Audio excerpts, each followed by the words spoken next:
Every show has its stars, and the British International Motor Show certainly has its share. So what are MSN Cars' favourites? Paul Marcel has our top 10. The pre-show hype was massive, so we were expecting big things, but if anything, the Vauxhall Insignia is even more impressive in the flesh. It's a purposeful looking thing with great stance and some fascinating detailing, and the interior looks great too, with a stylish wraparound dashboard and much more upmarket feel than its Mondeo arch rival. Okay, the looks are a little unusual, ditto the name, but the debut of the first all-new Lotus in 13 years is a significant moment. Core values of lightweight construction and sharp handling are a given, but the V6-powered Evora is intended for those who've outgrown their Elises and Exiges and want greater usability, without sacrificing those essential Lotus thrills. There's a definite whiff of Aston Martin in the amazing-looking all-electric Lightning, and it certainly makes some rather ambitious claims, like having the equivalent of 700 brake horsepower, for instance. Who cares when it looks this good though? If nothing else, it at least brings the electric car debate away from the plastic fantastics like the Nice and G-Wiz. Away from the glitz of the Focus RS, Ford's Fiesta is truthfully a much more significant debut. Always a favourite among UK drivers, the new car is edgier and much more exciting to look at than the current car, and promises a great drive too. Due on sale in October, it's the first chance to see Ford's new baby in the UK. The funky-looking Mi.to brings some welcome Italian glamour to the Super Mini sector. The influence of the stunning 8C supercar certainly helps its case, and it's no surprise to find them side by side on the Alpha stand. On sale in the autumn with pricing starting at just under 11 grand, the Mi.to looks set to give the Mini and Fiat 500 a real fight.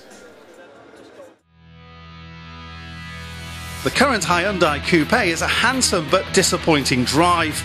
This Genesis looked better still, but with a rear-wheel drive chassis and 306 brake horsepower V6, it has the potential to bloody the noses of everything from the VW Scirocco to the BMW 1 Series. Hyundai is gauging interest before deciding whether or not to bring the car here, so make sure you tell them how much we want it.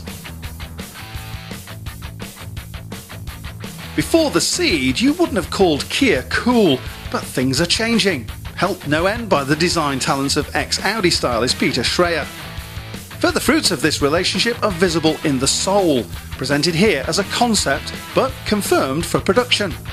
A chunky SUV-influenced hatchback, the Soul follows the trend set by cars like the Nissan Qashqai and is further evidence of Kia's stellar rise.